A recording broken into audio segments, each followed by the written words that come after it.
My own grandmother destroyed my name to protect hers. That's the line I never thought I'd say out loud. For years, I believed Evelyn Monroe, my grandmother, was the symbol of grace and dignity in our family. The woman everyone in town respected. The woman I called my role model. But I learned the hard way that sometimes, the person who teaches you about respect is the one who secretly takes it away from you. I still remember the night it happened, the night my name was whispered around the dinner table like a curse. Faces I grew up loving suddenly looked at me like I was something dirty. My father couldn't meet my eyes. My mother just kept folding her napkin, pretending not to see my tears.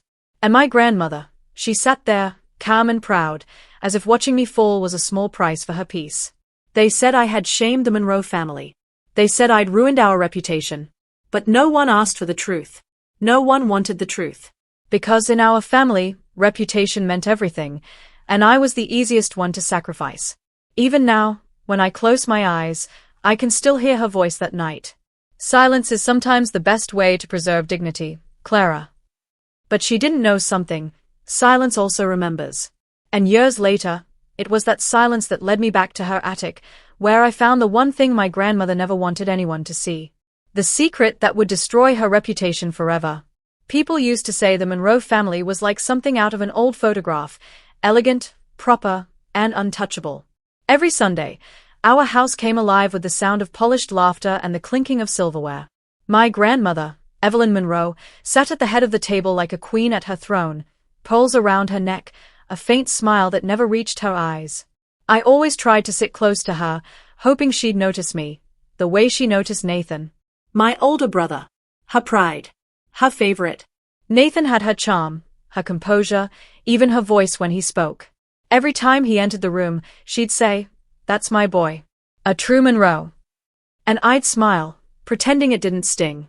Pretending it didn't matter that I was just Clara, the quiet one, the one who stayed in the shadows while Nathan basked in the family light. My father, David, was a reflection of her, calm, controlled, obsessed with how the world saw us. "Keep your head high, Clara," he'd say. "Your grandmother values dignity." But I learned early that dignity in our home wasn't about honesty or kindness. It was about appearance. My mother, Linda, was the only one who ever looked at me with softness. She'd brush my hair before dinner and whisper, "Don't let it get to you. Your grandmother means well." But even she feared Evelyn. I saw it in the way her smile faltered whenever Evelyn entered the room. At those dinners, everything looked perfect. Crystal glasses, folded napkins, laughter rehearsed like a play. But beneath it all, there was a quiet competition for approval. Every compliment Evelyn gave Nathan felt like another silence carved between us. Every time she ignored my opinion, my voice grew smaller. Once, during a family gathering, I spent hours baking a pie, my grandmother's favorite. I wanted her to be proud, just once. When I placed it on the table, Evelyn smiled faintly and said, "That's lovely, Clara," before turning to Nathan. "Darling, tell everyone about your promotion."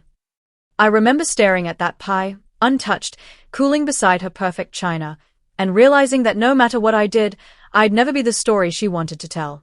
Sometimes, I'd watch her from the hallway when she thought no one was looking. The mask of calm would drop, and I'd see a flicker of something darker. Fear, maybe. Or guilt. She'd glance at the family portrait on the wall, her hand always brushing the frame where my late aunt's face used to be. The aunt no one spoke about anymore. When I once asked her why there were no photos of her sister around, Evelyn's tone turned sharp. "Not everything belongs on display," she said coldly. "Some things are better forgotten." I never asked again. But that moment stayed with me, like a shadow that refused to fade. As years passed, I learned to smile for pictures, to sit straight, to speak softly, to never challenge Evelyn. Because in the Monroe family, questioning her was the same as betraying her. Still, there were cracks. Small moments when her eyes would harden if I asked too much, or when she'd whisper something to my father, and he'd suddenly fall silent. I used to think I was imagining it, that the tension was only in my head. But one night, as I passed by the dining room, I heard Evelyn's voice through the door. "She's too much like her," she said quietly. My father's voice followed. "You mean your sister?" And then, silence. That single word, sister, hung in the air, cold and heavy. That was the night I realized something deeper was wrong in our perfect family. And I was somehow at the center of it. It started with a phone call, one that changed how everyone looked at me. It was the morning after the annual Monroe Charity Gala. I was in the kitchen, helping my mother wash the crystal glasses when my father's voice echoed from the study. Sharp. Angry. Clara, he shouted. Come here. Now. When I walked in, my grandmother was seated by the window, her tea untouched. My father held a printed document in his hand, the bank's report from the gala donations. There's money missing, he said flatly. And your name is on the transfer. At first, I laughed, thinking it was a mistake. That's impossible. I didn't handle the accounts. But Evelyn didn't blink. Her gaze was cold, fixed. You had access, dear. You offered to help with the receipts. Perhaps you got confused. Confused. That word cut deeper than any insult. My father's face turned pale. My brother, Nathan, was standing by the door, arms crossed, enjoying the show in silence. I stammered, Grandma, I swear. She raised a hand. Please, Clara. Not here. The family has already suffered enough embarrassment. Embarrassment. That's what it was to her. Not a mistake, not a misunderstanding. An embarrassment. By evening, the rumor had already spread. Someone, maybe Nathan, maybe Evelyn herself, told the charity board that I had misused the funds. The whispers grew faster than wildfire.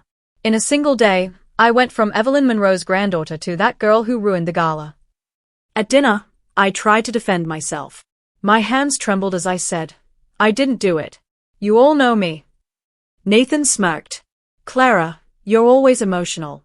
Maybe you made a mistake and forgot. My father exhaled heavily. We'll fix this quietly. But you need to stay away from the public events for a while. That was the moment my voice broke. So you believe I did it? No one answered. Only the sound of Evelyn's spoon tapping her cup filled the silence. I looked at her, searching for mercy. She didn't even look back. Respect is fragile, Clara, she said softly. One scandal can destroy it forever. Her words felt like a sentence. Days passed, and the walls of the Monroe house grew colder. I stopped attending dinners. My friends stopped calling. The town looked at me like a warning sign. The girl who brought shame to her family. Even my mother avoided my eyes, too afraid to speak against Evelyn. But one evening, I overheard something that made my heart stop. Evelyn was speaking to Nathan in the drawing room. She's too much like her, my grandmother said, her tone sharp. Nathan replied, Who? Her aunt. Evelyn's voice dropped. That's why I had to. The resemblance, the defiance. I won't let her destroy us again. Destroy us? Again? I pressed my ear against the wall, my pulse racing. They were talking about me, and about someone I'd never truly known. My late aunt, the one erased from every photo, every story. When I confronted Evelyn later that night, she didn't flinch. Why would you accuse me? I whispered. What did I ever do to you? She smiled faintly, her eyes glassy but controlled. You asked too many questions, she said. And in this family, curiosity is a dangerous trait. That was the first time I saw the truth beneath her elegance, not dignity, but fear. I ran to my room, shaking, my heart pounding against the betrayal that hung heavy in the air. That night, as the rain hit the windows, I swore I would find out what she was hiding, the secret buried under her so-called respect. Because if my grandmother could destroy me with one rumor, I would destroy her with the truth. After the gala scandal, I became invisible in my own home. Days turned into weeks, and my name became something people whispered, never said out loud. The Monroe house, once my sanctuary, now felt like a courtroom where every glance was a verdict. Evelyn's words echoed in every corner. Respect must be earned. She started treating me like a stranger who'd wandered in by mistake. At breakfast, she'd slide the newspaper toward Nathan, praising his every accomplishment. Our family needs leaders like you, she'd say proudly. Then her eyes would flicker toward me, cold and dismissive. Not dreamers. One evening, during another of our family dinners, I brought a project proposal, a charity initiative I designed to restore my name and prove my integrity. I spoke quietly, but with hope. I've drafted a plan that could help rebuild the gala's reputation. If we... Evelyn interrupted without looking up from her soup. Clara, she said, sometimes helping only makes things worse. You've done enough. My throat tightened. Nathan snickered. She's trying too hard to fix something she broke, he said. The table erupted with polite laughter, everyone except my mother, who just looked down. That night, I locked myself in my room and stared at the family portrait on my dresser, all of us standing beside Evelyn, smiling like nothing was wrong. I whispered to myself, if appearances mean everything, then truth means nothing here. A few weeks later came Evelyn's garden luncheon, her favorite event of the year. She invited half the town, all dressed in white, sipping lemonade and talking about charity as though kindness was a fashion statement. I wasn't supposed to attend, but my mother insisted I join. She's still your grandmother, she said softly. Don't give them another reason to talk. I wish I hadn't gone. When I arrived, every head turned. The silence was sharp. Evelyn greeted me with a smile that didn't touch her eyes. Clara, she said sweetly, how brave of you to show up. Then, before everyone, she gestured toward me. My granddaughter, she said with a polite laugh, has learned a valuable lesson this year, about honesty. The crowd chuckled. I felt the blood rush to my face. My chest ached, my fingers trembled. I wanted to disappear. After that day, something inside me began to change. The shame that once broke me started turning into something else, something sharper. At night, I began wandering the house, unable to sleep. That's when I noticed things I'd never seen before.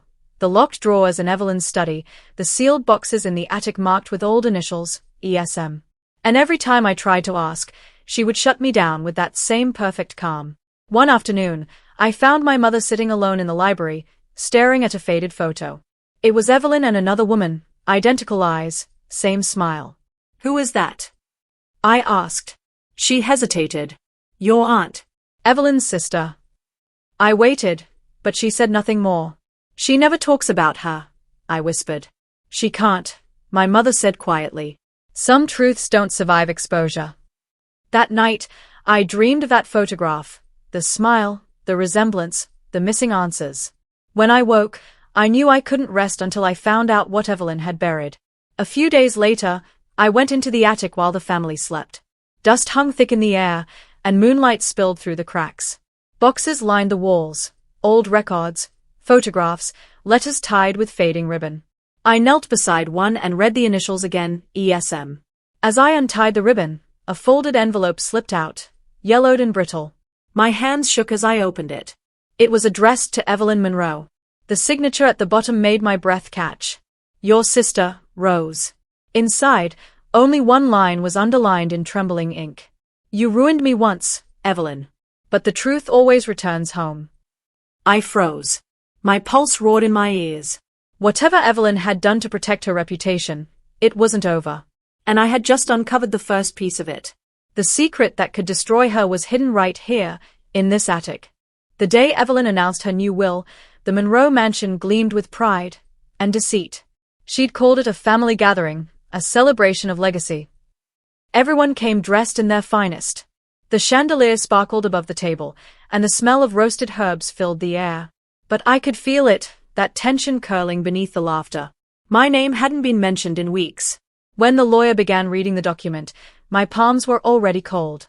Evelyn sat tall at the head of the table, a faint smile on her lips, that same smile she wore at the gala when she ruined me. To my beloved grandson, Nathan Monroe, the lawyer read, I leave the Monroe estate and the trust fund, in recognition of his dedication to the family's name. Nathan grinned, pretending to act humble. I stared at the will in disbelief.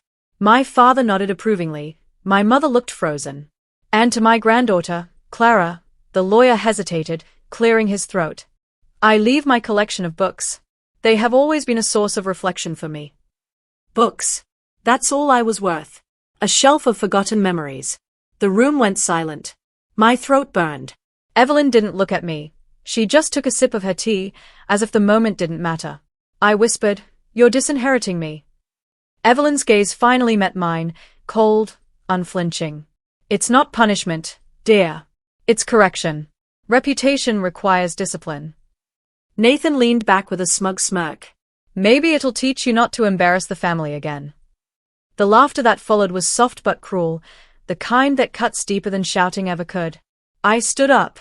My chair scraped against the marble floor, the sound slicing through the room. You talk about dignity, I said, my voice trembling. But you've built your dignity on shame. My shame. My father's voice cracked like thunder. Enough, Clara. Show some respect. I turned to him, the man who never once defended me, and asked quietly, respect for what, Dad? The lies? The silence? My mother's eyes shimmered with tears, but she said nothing. And that was it, the moment I realized I was utterly alone. When I left the dining room, the air outside felt heavy, colder than winter. I sat on the porch steps, trembling under the weight of it all, the betrayal, the humiliation, the loss. I wanted to scream, but nothing came out. Only the sound of my own breath and the faint laughter from inside. Hours later, when everyone had gone to bed, I wandered back into the study. The will was still on the table, neatly folded beside Evelyn's reading glasses. I stared at her signature, that perfect, practiced pen stroke, and something inside me hardened. If she could erase me from her world, I could erase the illusion she lived in. The next morning, I confronted my mother in the kitchen. She looked exhausted, her eyes red from crying. Why didn't you stop her? I asked. She sighed. Because, Clara, your grandmother controls everything, even your father. We've all been surviving her rules for years. Then maybe it's time someone broke them, I said quietly. Later that week, I went back to the attic, to the letters I'd hidden after finding them. The words from Evelyn's sister, Rose, echoed in my head. You ruined me once, Evelyn. But the truth always returns home. The truth. That was my weapon. I began to piece together everything. The timing, the rumors, the way Evelyn silenced any mention of Rose. And then I found it, a small box hidden beneath the floorboards, filled with old photographs and legal papers. One of them was a birth certificate, with a name that shouldn't have existed. Evelyn Monroe, mother. Rose Monroe, deceased. Child, unknown. My heart stopped. Whatever Evelyn buried decades ago, it wasn't just her sister's reputation. It was a life. A bloodline. A truth she destroyed to build her perfect image. I stared at the certificate until tears blurred the ink. That night, as I looked at the burning fireplace, the humiliation that once broke me turned to resolve. I whispered to myself, she took my name, my respect, and my place. But she won't take my silence. For the first time, I didn't cry. I didn't beg. I just knew something had shifted. The Monroe legacy would burn. And I'd be the one to light the match. For the first time since the will, I felt something settle in my chest that wasn't panic or pain. It was purpose. The humiliation had been loud. My resolve was going to be quiet. I couldn't undo what Evelyn had done to me, but I could expose what she'd built her life on, the secret she'd buried to protect her reputation. I started small. Mornings I spent with my mother, coaxing words from her until she let slip small, dangerous fragments. Afternoons I spent in the attic with dust on my knees, piecing together letters, legal papers, and photographs that didn't belong in a portrait of perfect lineage. Each scrap pointed to the same truth. Evelyn had traded a person's life for the Monroe name. Each scrap made my hand steadier. Then there was Margaret, the old family friend who'd always lingered at the edges of our gatherings. I found her at the bakery she'd owned for years, hands flour-dusted, eyes tired but steady. When I told her I needed her memory more than her pity, she touched my arm and said, I always remembered, Clara. I just never knew how to say it. Her voice shook as she agreed to help. She shut me down when I asked. She shut everyone down. I learned to move like the house itself, quiet, deliberate, patient. Sophie became my ally. She brought me the small keys she'd kept in case someone needed old things. Sophie's sympathy was risky. She had family ties, and every word she risked could ruin her. I asked nothing of her but presence, a witness to truth, not theater. She brought courage when mine wavered. Next came the papers that would make it impossible for Evelyn to call this a rumor. Old hospital forms, a faded birth certificate, letters from a woman named Rose, Evelyn's sister, that spoke of betrayal and loss. One letter had a line underlined 3 times, you took everything. Truth returns. The ink trembled with a threat that had waited decades. I needed voices too, living testimony that could not be shrugged off as youthful spite. Margaret agreed to record what she remembered. Sophie agreed to sit with me while I spoke to anyone who'd been silenced. We found a former bank clerk who confirmed the gala transfers had been mishandled by someone else. His fear had kept him quiet for years. When he finally spoke, he said, I was ashamed to tell you then. I was afraid of what Evelyn would do. His words were the last piece to link the rumor to the real crime.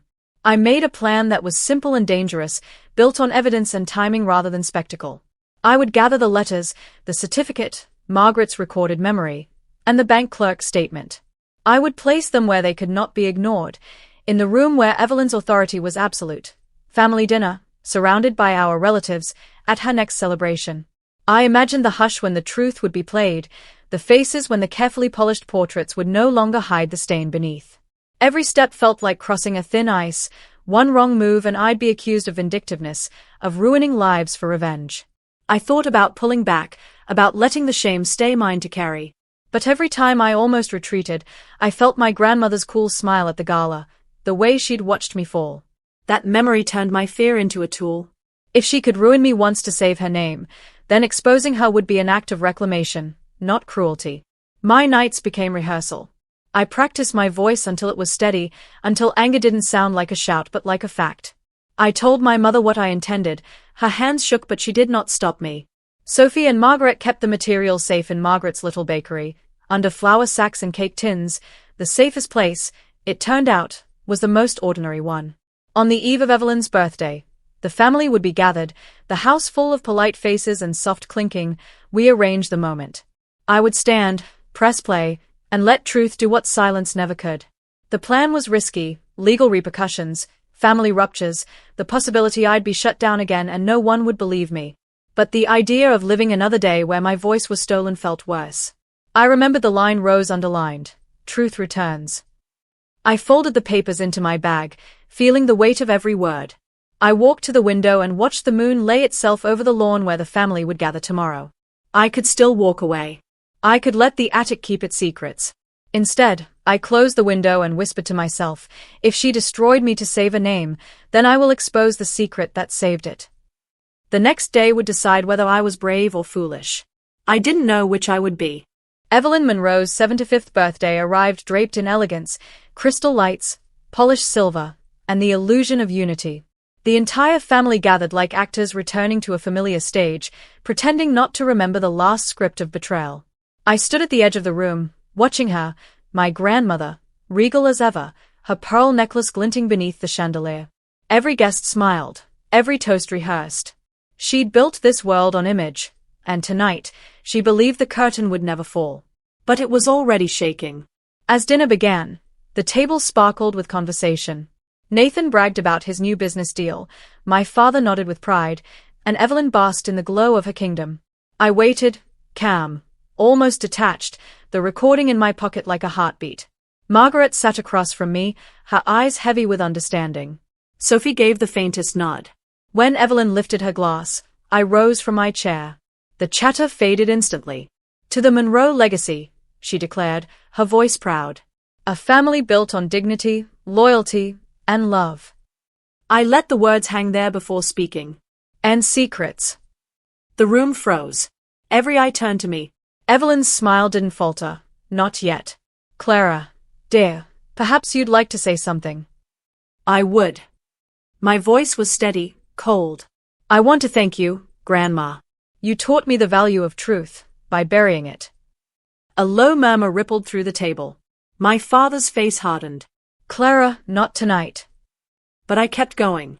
You once told me silence preserves dignity, but silence is what destroys it. From my bag, I pulled out a small speaker and pressed play. Margaret's trembling voice filled the room. Evelyn Monroe destroyed her sister's life to protect her own. She took her inheritance, spread lies about her, and erased her from the family to keep her reputation untarnished. Gasps filled the air. My mother's fork fell onto her plate with a soft clang. Evelyn's color drained. That's enough, my father snapped, standing up. Turn it off. I looked straight at him. It's the truth, Dad. And you've known it. Then I laid the letters on the table, yellowed paper. Evelyn's own handwriting. Here's proof. You blamed Aunt Rose for stealing, for running away. But she didn't. You framed her, to take the family inheritance after your affair threatened to expose you. Evelyn's voice cracked for the first time. Clara, you don't understand what was at stake. Oh, I understand perfectly, I said. You destroyed your sister, and when I reminded you of her, you destroyed me too. Nathan stood, his face pale. This is insane.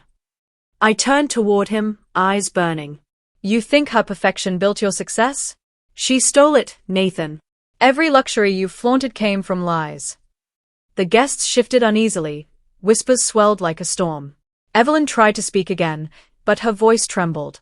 I did what I had to. I protected this family. No, I said quietly. You protected yourself.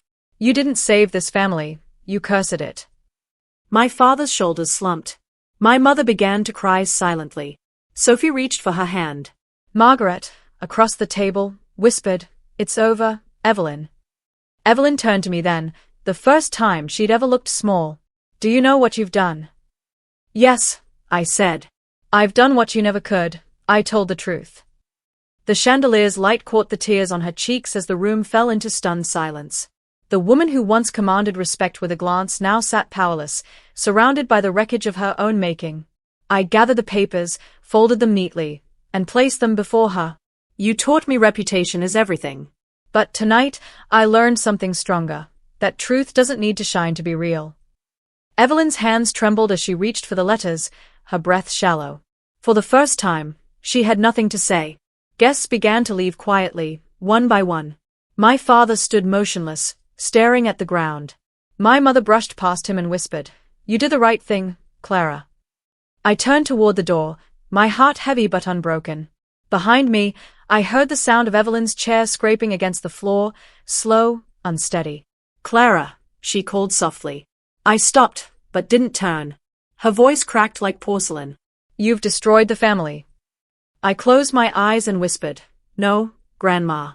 I just showed them what it really was."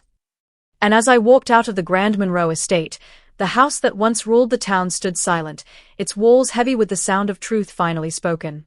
The next morning, the Monroe house felt hollow, too quiet, too still.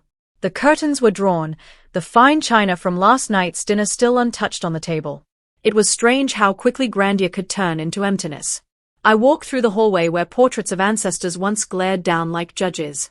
Their painted eyes seemed softer now, almost weary, as if even they were tired of keeping up the illusion. Evelyn hadn't come downstairs. The housekeeper whispered that she hadn't eaten, that she'd locked herself in her room since the confrontation. Nathan had left early, angry and humiliated, refusing to look anyone in the eye. My father, pale and defeated, stayed behind in silence, the same silence he'd used for years to keep peace. But now, even that silence couldn't save him. When I entered the library, the light spilled gently through the windows, touching the dust that hung like fog in the air. My mother stood by the fireplace, holding one of Evelyn's old books, the only inheritance left for me. "She didn't just lose her reputation," my mother said quietly. "She lost her reflection." I looked at the flames, soft and slow. Maybe that's the only way she'll ever see herself clearly. I wasn't angry anymore. Just tired. Exhausted from carrying pain that wasn't mine to begin with. For the first time, I realized that revenge wasn't about destruction, it was about release. I hadn't ruined Evelyn. I had set the truth free. What she chose to do with it was her burden, not mine. When I finally left the estate, the wind carried the faint scent of roses from the garden she'd once been so proud of. I paused at the gate, looking back at the mansion that had been my cage and my battleground. That house had witnessed everything, my humiliation, my rage, and finally, my truth. And as I closed the gate behind me, I felt a peace I hadn't known since childhood. Later that week, I received a letter in handwriting that trembled with age. It was from Evelyn. Just one line. "Respect is a mirror, Clara. I broke it, but you learned to see beyond the cracks." I folded it carefully and slipped it into one of her old books, the ones she'd left me. Maybe that was her way of surrendering. Or maybe it was just another attempt to control the ending. Either way, I no longer needed her approval to feel whole. I moved to a smaller town, started working with a local women's foundation, helping girls who'd been silenced, just like I once was. It wasn't grand, it wasn't glamorous, but it was real. And real was enough. Sometimes, people ask about my family. I just smile and say, I had to lose their love to find my own peace. Because that's the truth. No one ever teaches you about dignity. It isn't given by blood or name or legacy. It's something you reclaim when you choose yourself, even when the world refuses to. In the end, Evelyn's empire of respect crumbled, but I walked away with something far greater: my self-worth. Memorable dialogue line, moral core. Respect built on lies is just fear in disguise, and I refuse to fear anyone anymore. Final reflection, moral. Dignity isn't about silence or status. It's about standing in your truth when everyone else hides behind their pride. Justice isn't always loud. Sometimes, it's the quiet that follows when lies finally stop echoing. And self-respect, that's the moment you stop needing anyone's permission to feel whole.